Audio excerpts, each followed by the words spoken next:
po mga kalingap, mga kabente.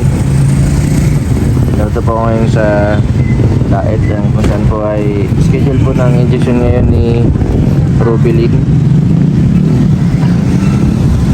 Kailangan po ma-injection si Rubilin buwan-buwan kasi minsan po ay hindi nakakatulog. Buti nga po at ngayon po ay magaling na si Rubilin, nagbabantay na sa ospital.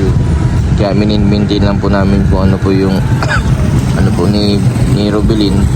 Kasi pag nag-indo po ng injection, nagpalipas ay pwede pong bumalik sa dati. Ayan. Ngayong araw din po maya-maya punta namin si Bina.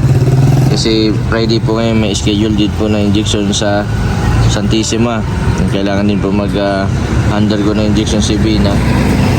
Minsan po ay natutula si Bina, saka yung panic attack, grabe. Ayan, hindi nawawala kay Bina. Kaya madalas po sinusumpong si Bina. Yung chicken dito. Ayan, pakainin ko muna sila Rubilin. Kailangan po bago mag-injection po ay busog. Kaya papakainin ko muna po si Rubilin. Ayan sila Rubilin.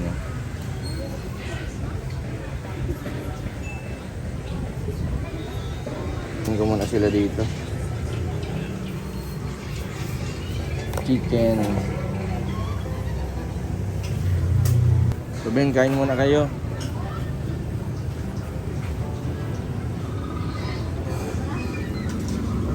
Ito yung paborito ni Rubilin.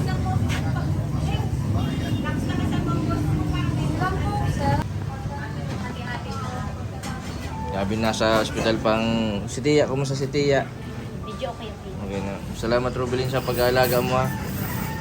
Kung di sa pag-aalaga mo, naku. Si Reggie kasi di kaya mag-alaga kasi nag-aasikaso ng mga papel. May bibilin, may asikasuhin. Katulad nung nakaraan, yung nagano kayo ng dugo dito sa probinsya, sinalinan si Tia ng dugo. Sambal. Kailangan talaga dalawa para may nag-aasikaso. Rubilin, hindi ka na natakot sa ospital mabantay? Ayos. O sige, kain na kayo.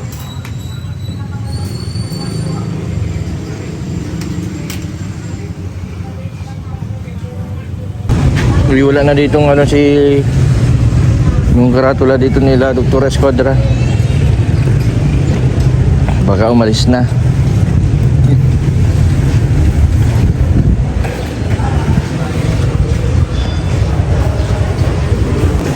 Itin pa pala ni Dr. Esquadra. Dati tuwing Friday, sabi ni Mamay, every third daw po ng weeks.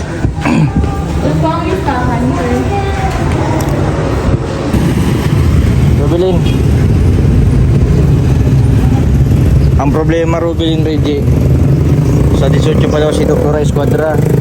Dati baga tuwing Friday, ngayon nagbago na daw schedule kasi yung Vicente Isabel naglipat na dun sa may SM. Tapos sabi dito sa baba, ang schedule daw pala dito tuwing third week ng buwan. Ibig sabihin isang mes lang sa isang buwan. Yung problema Rubilin, baka sumpungin ka na. Anong gagawin natin, Reggie? Mabili na tayong tali. Ha? Ano, Rubilin? Magano lang ng gamot muna, gamot muna. Ano kaya kung sa Santissima na lang? Isabay na lang kay Bina. O makasundo din tayo kay Bina. Si Bina, kailangan ma-injectionan din yun Yan po mga kalingap, mga kabente. Nagpareseta na lang po kami sa doktor kasi yung doktor pa wala din pong pa-injection. Kaya binilan ko po ng gamot si Rubilin dito sa sentro ng diet. Rubilin, yung gamot mo. Yan, para hindi ka mabusan ng gamit dito ka, Rubilin, basta araw-araw ko mag-inom ng gamot para hindi ka masumpong katulad ni Casey.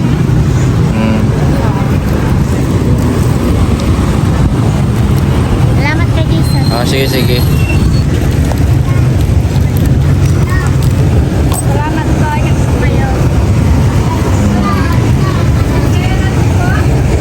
Yan po mga kalingap, mga kabente, papunta po kami ngayon sa Naga, kung saan po ay wala po si Dr. Escuadra dito sa Dait, sa third week pa po daw ng buwan.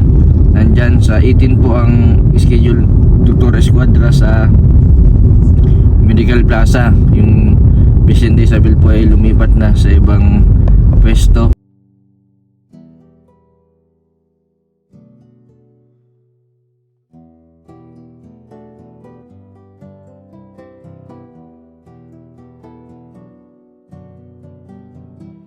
Nandito po si si Rubilin.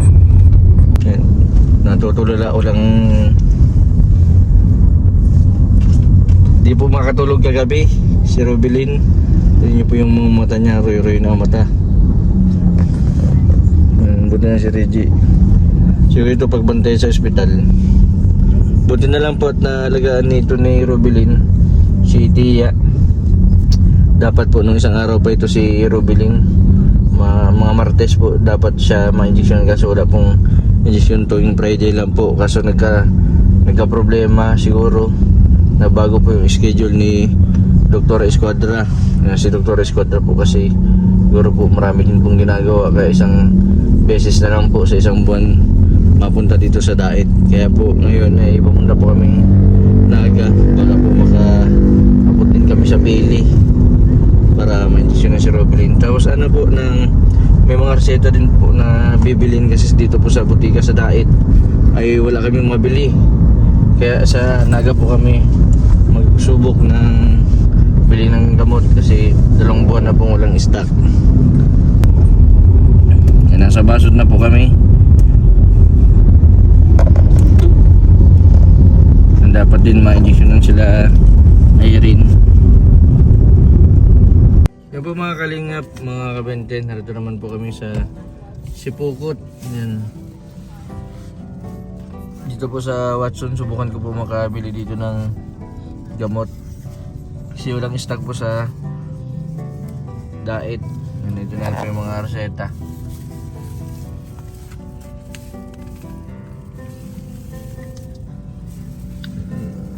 Sana meron dito. Tapos meron pa ditong South Star. Wala pong stock dito sa Watson. Dito sa kabila South Star. Yan, wala pong stock. Dito naman po sa kabila. Pag wala pa akong nakuha dito, madiretso na po kaming Naga.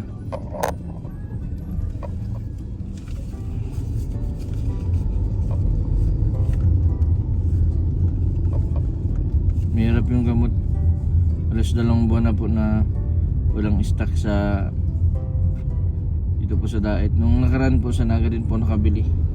Kala ko yung may stock na. Kaya siguro bihira na si Dr. Escuadra kasi wala na din stock na pang injection. Yan dito sa outside. Nasubok tayo dito. Ito pa yung Sipukot.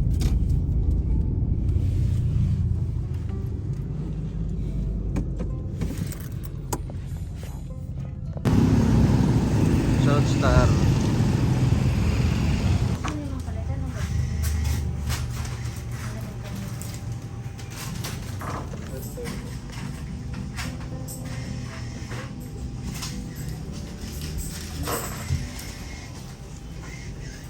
Uy, wala din dito sa Sipukot. Pambihira, maluluki-luki ng mga pasyente natin. 2 buwan nang hindi ng gamot, injection. Ako Rubilin, dito din ako nagtrabaho sa South Star, pero sa dati ako nasa ilang stock. Madiretso na tayong Naga-Rubilin. Ngayon pa sa biyahe. Yan, grabe po. Napakahirap po maghanap ng gamot ni Rubilin. Kasi sa Dait po, niresetahan lang po ng doktor si Rubilin yung pang injection kasi sabi po namin maghahanap kami ng gamot. Si Dr. Escuadra po sa susunod pa pong dating niya sa 18 pa kaso baka pag hindi po itong injection ng Sirobilin baka sumpungin. Napakahirap po sa ganito po ang bumalik sa dati. Pahirapan naman po ng paggamot.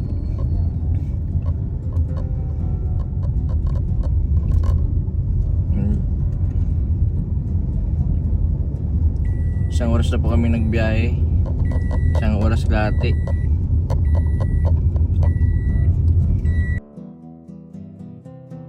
Puntang Manila. Papunta po itong Naga, Legazpi.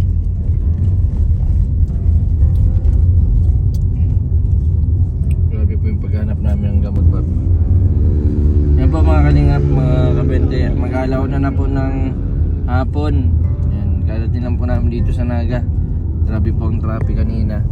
Sa Sipukot po, di po kami nakabili ng gamot gawa ng ilang mga stock din sa dalang butika sa South Star, tapos sa Watson. Yan. Dito po kami bibili ulit.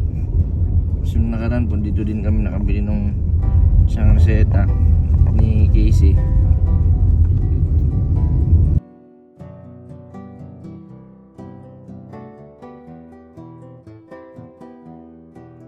Nandito po kami sa may BMC dito sa Mercury.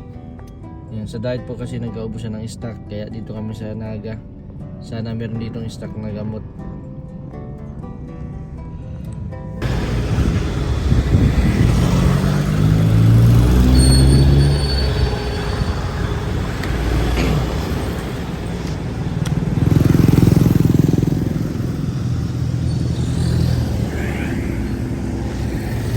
Ganito ba yung BMC?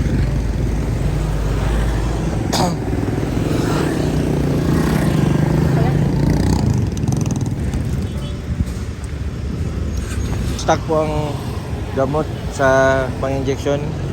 Yan, masubok po kami sa sentro ng Naga. Nakailang butika na po dito sa Naga. So lang stock dito po sa masubok po ako dito sa South Star. Baka makabili. Yung nakaraan po nakabili man po ako kaso dalawa lang po yung nabili ko. Na injection lang po kay Casey tapos kay Ate Annalyn. Dito po sa isang butika sa South Star baka mayroon stock.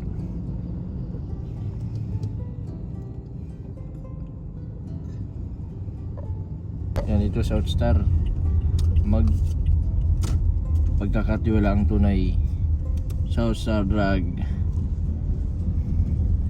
Oops. South Star. Wala sa South Star. Yan. Ikutin po namin dito sa buong Naga, mga butika para po makahanap ng gamot na pang-injection kasi yun po yung kailangan. Wala pong stock. Yung pina-check pa ni Rubilin.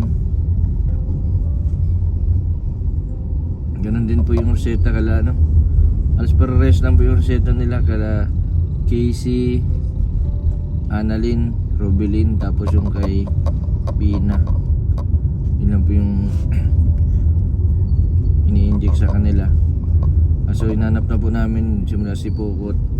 Nagsimula po kami dito sa may BMC. At ngayon subukan po namin dito sa Naga, sa sentro. Baka meron po dito.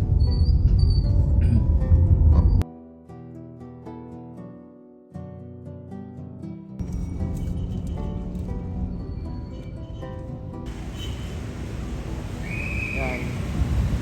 Mercury.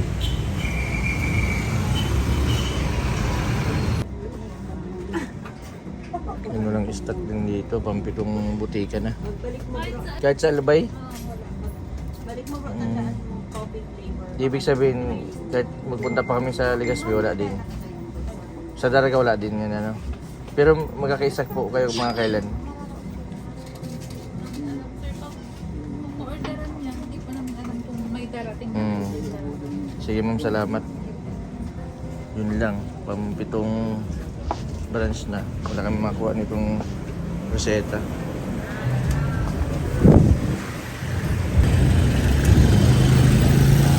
Op.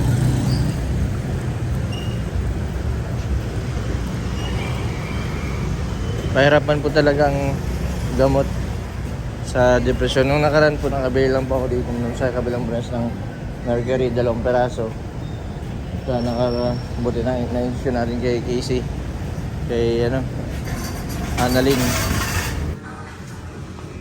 Yan po mga kalingap, mga kabente. Wala din dito sa Watson na aga.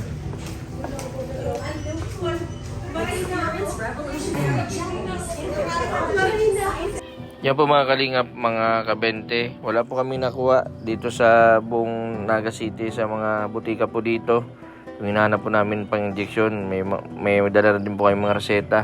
Yung reseta po ni Casey, reseta po ni Rubilin, yung mga beneficiary ko po na may reseta. Noong nakaraan po ay nagpa-check up po si Casey. Pagkatapos nung panganganak ay nagpa-reseta po kay Dr. Esquadra. Wala din po siyang pa-injection kaya po nirestahan lang siya. Kaya hinanap po namin dito, naghanap po kami dito sa Naga ng gamot para po kay Casey. Napakahirap po yung gamot ngayon, di ko po alam kasi dahil din siguro marami po yung nagpapa-injection, nagkakaubusan po ng supply. Nagdaan din po kami kay Dr. Esquadra din po sa klinika, so sarado. Yan. Sa mga susunod po, dahil hapon na, madiretso po sana kami sa Kadlan, kaso nabuti na lang po namin na bumalik po sa Daet. Hintayin na lang po na magkaroon po ang stock sa butika. Bilihan ko na lang po sila ng gamot para may mainom po sila araw-araw. Napakahirap po kapag walang naiinom na gamot, lalo na sa gabi. Yan, isang isip lang na problema, pwedeng makatrigger sa sakit nila para bumalik sila sa dati.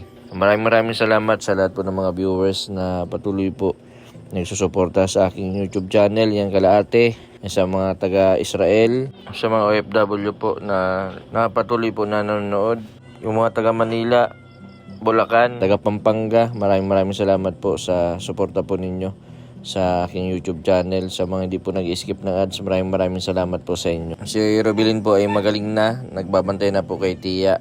Sana tuloy-tuloy po yung pagaling nila. Maraming salamat din po sa mga dasal po ninyo, kay Rubilin, Casey, at Annalyn, kay Irene, at sa lahat po ng mga beneficiary po namin, kay Bina.